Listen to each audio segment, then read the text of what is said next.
Hello friends, स्वागत है आप सभी लोगों का हमारे चैनल क्विक स्टडी में नकमल बेस्ट। इस वीडियो के माध्यम से दोस्तों आपके यहाँ पर कराऊंगा आर्मी टेक्निकल एनए के लिए दोस्तों फिजिक्स का पार्ट नंबर 15 अर्थात दोस्तों भौतिक विज्ञान का भाग नंबर 15 यहाँ पर आपको मिलेगा।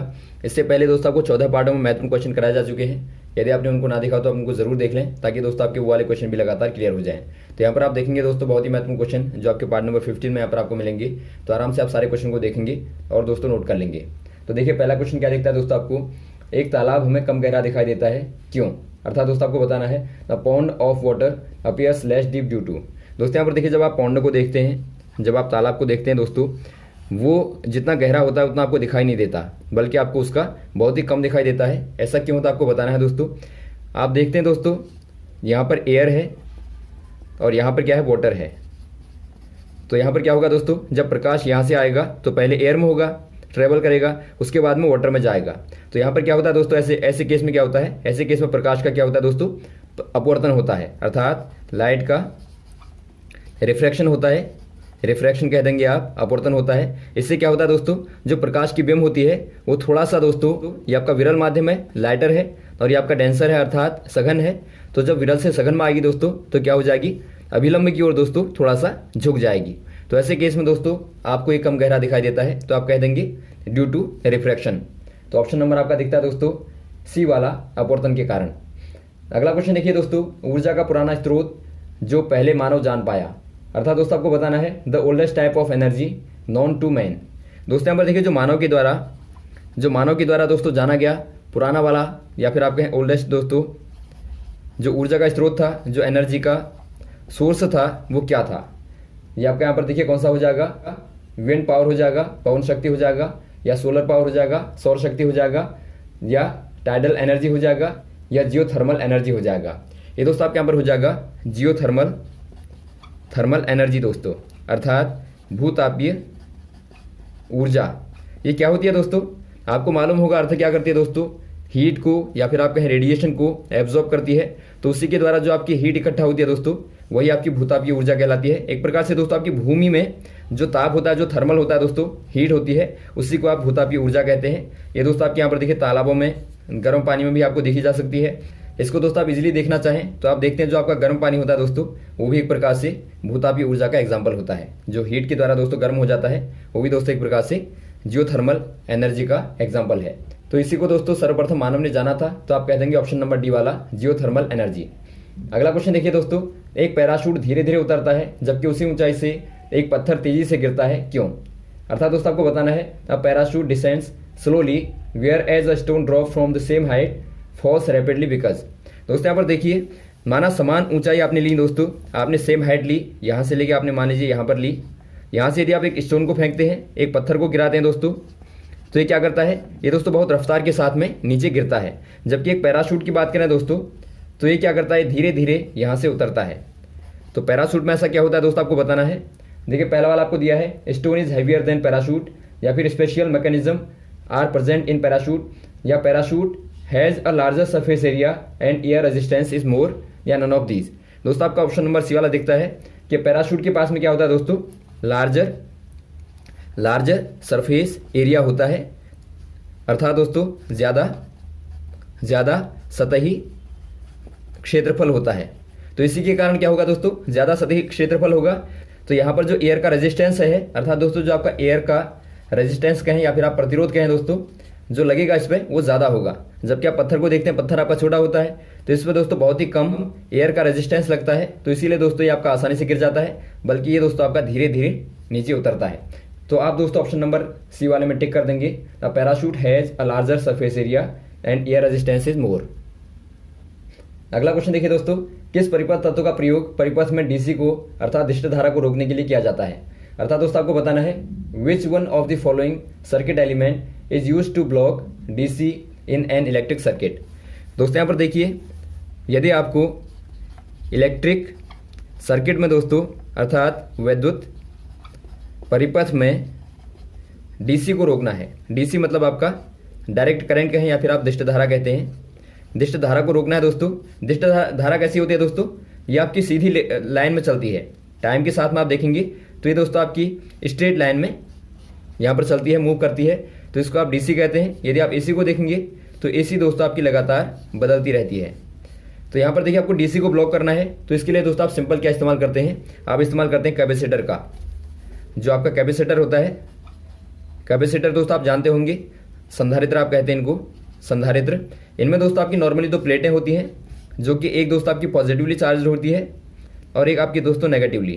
तो यहाँ पर आप देखते हैं इस प्रकार से एनर्जी को दोस्तों स्टोर करते हैं। तो यहाँ से देखिए दोस्तों, जो आपकी डायरेक्ट वाली करंट होती है वो यहाँ से पास नहीं हो पाती, वो यहाँ पर दोस्तों एक प्रकार से ब्लॉक हो जाएगी। तो इसीलिए दोस्तों आप कैपेसिटर का इस्तेमाल करते हैं, जबकि दोस्तों आप एसी को यहाँ से आराम से पास करा देंगे। तो यहाँ पर आपका हो जाएगा दोस्तों ऑप्शन नंबर बी वाला, कैपेसिटर अर्थात संधारित्र। अगला क्वेश्चन देखिए दोस्तों, एक लड़का नियत गति से चल रही कार से हवा में सीधे ऊपर बॉल को उछालता है, बॉल कहाँ गिरेगी। अर्थात दोस्तों आपको बताना है, a boy sitting in an open car moving with the constant speed throw a ball straight up into the air, the ball falls. दोस्तों यहाँ पर देखिए एक लड़का है जो कार में बैठा है। यहाँ पर दोस्तों कोई कार है, इसमें एक लड़का बैठा है और ये जो कार है दोस्तों ये लगातार एक प्रकार से कांस्टेंट स्पीड से, अर्थात दोस्तों एक प्रकार से नियत गति से दोस्तों मूव कर रही है, चल रही है। तो यहाँ से देखिए कोई लड़का दोस्तों क्या करता है, सीधे ऊपर को स्ट्रेट अप क्या करता है, बॉल को थ्रो करता है, फेंकता है। तो ये बॉल दोस्तों कहाँ पे गिरेगी आपको बताना है। बहुत ही सिंपल है दोस्तों, यदि आप ऊपर को डालेंगे, कार चूंकि गति कर रही है तो कार आगे बढ़ जाएगी और गेंद दोस्तों आपकी इसके पीछे गिर जाएगी। तो आप कह देंगे दोस्तों बिहाइंड हिम, अर्थात दोस्तों उसके पीछे गिर जाएगी। तो बिहाइंड हिम आपका ऑप्शन नंबर ए वाला दोस्तों सही हो जाएगा। अगला क्वेश्चन देखिए दोस्तों, साबुन बनाने की प्रक्रिया होती है, अर्थात आपको बताना है a process involved in making soap is. दोस्तों यहाँ पर देखिए जब आपको साबुन को बनाना होता है तो इसको बनाने की जो प्रक्रिया होती है दोस्तों उसको आप क्या कहते हैं आपको बताना है। इसको बनाने की जो प्रोसेस होती है दोस्तों उसको आप कहते हैं सैपोनिफिकेशन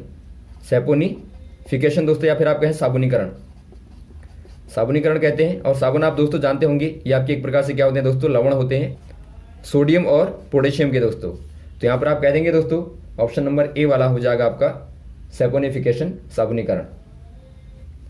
अगला क्वेश्चन देखिए दोस्तों, 1 किलोवाट घंटा इकाई है, आपको बताना है दोस्तों a kilowatt hour is unit of. दोस्तों यहाँ पर देखिए जो किलोवाट आर होता है, अर्थात दोस्तों किलोवाट जो घंटा होता है ये किसका मात्रक होता है, किसकी इकाई होती है आपको बताना है। दोस्तों यहाँ पर देखिए किलोवाट, यदि आप देखें किलोवाट दोस्तों एक प्रकार से शक्ति का मात्रक होता है, तो इसको आप कह देंगे शक्ति या फिर आप कहें पावर। और गुणा दोस्तों आर मतलब आपका समय का हो गया, समय, या फिर आप कहें दोस्तों टाइम।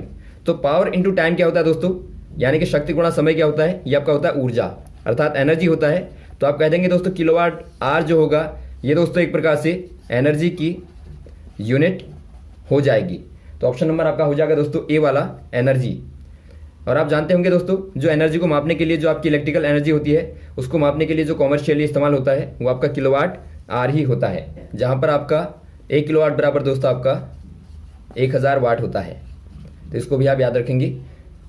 अगला क्वेश्चन देखिए दोस्तों, शेविंग ब्रश को पानी से निकालने पर उसके बाल आपस में चिपक जाते हैं, क्यों। अर्थात दोस्तों आपको बताना है the hair of shaving brush cleaning together when removed from water due to. दोस्तों यहाँ पर देखिए जब आप ब्रश को, जो आपका शेविंग ब्रश होता है दोस्तों, उसको जब आप पानी से निकालते हैं तो आप देखते हैं कि उसके बाल दोस्तों, यदि आपने निकाला इसको पानी से तो इसके जो बाल होते हैं ये आपस में दोस्तों क्या होते हैं, चिपक जाते हैं। तो ऐसा क्यों होता है आपको बताना है। ऐसा दोस्तों सरफेस टेंशन के कारण होता है, या फिर आप कहें दोस्तों पृष्ठ तनाव के कारण होता है। क्योंकि दोस्तों आपका जो प्रत्येक बाल में जो पानी लगा होगा वो क्या करता है, आपस में दोस्तों एक प्रकार से टेंशन के कारण चिपक जाता है, या फिर आप कहेंगे दोस्तों वो कम से कम क्षेत्रफल को घेरने का, या फिर आप कहें मिनिमम एरिया को दोस्तों कवर करने का गुण रखता है, प्रॉपर्टी रखता है। तो यहाँ पर आप कह देंगे दोस्तों due to surface tension, option number A वाला। अगला क्वेश्चन देखिए दोस्तों, डैश पर गैस का घनत्व अधिकतम होता है, अर्थात दोस्तों आपको बताना है the density of gas is maximum eight.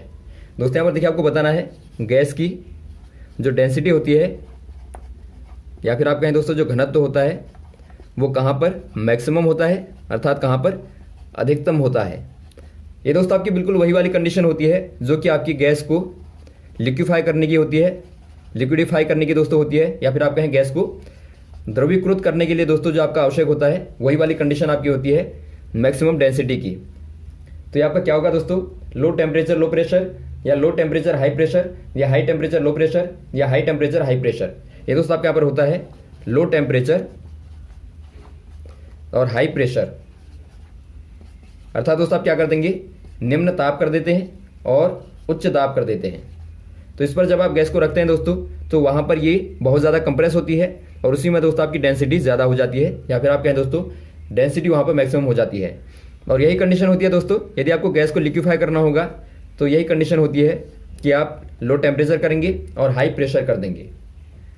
अगला क्वेश्चन देखिए दोस्तों, एक अंतरिक्ष यात्री किसी उपग्रह में चम्मच को छोड़ता है तो वो, अर्थात दोस्तों आपको पूछा गया है a spoon dropped by an astronaut in a satellite will. दोस्तों यहाँ पर देखिए, जब कोई एस्ट्रोनॉट दोस्तों या फिर आप कहें जो अंतरिक्ष यात्री होता है वो किसी उपग्रह में है, अर्थात कोई सैटेलाइट में है दोस्तों, तो वहाँ से यदि चम्मच को छोड़ता है, कोई चम्मच को छोड़ता है दोस्तों, तो वो चम्मच कहाँ पे गिरेगी आपको बताना है। फॉल टू द फ्लोर, अर्थात फर्श पे गिरेगी, या रिमेन स्टेशनरी, या स्थिर रहेगी, या continue to follow the motion of satellite, या लगातार उपग्रह की गति का अनुकरण करेगी, या मूव टेंजेंटियली अवे, या प्रवणता से दूर हो जाएगी। दोस्तों यहाँ पर देखिए आपका हो जाएगा ऑप्शन नंबर सी वाला। यहाँ पर दोस्तों क्या होता है, देखिए जब आप सैटेलाइट में होते हैं तो वहाँ पर एक प्रकार से जो अर्थ का ग्रेविटेशन है दोस्तों वो आपका नहीं होता।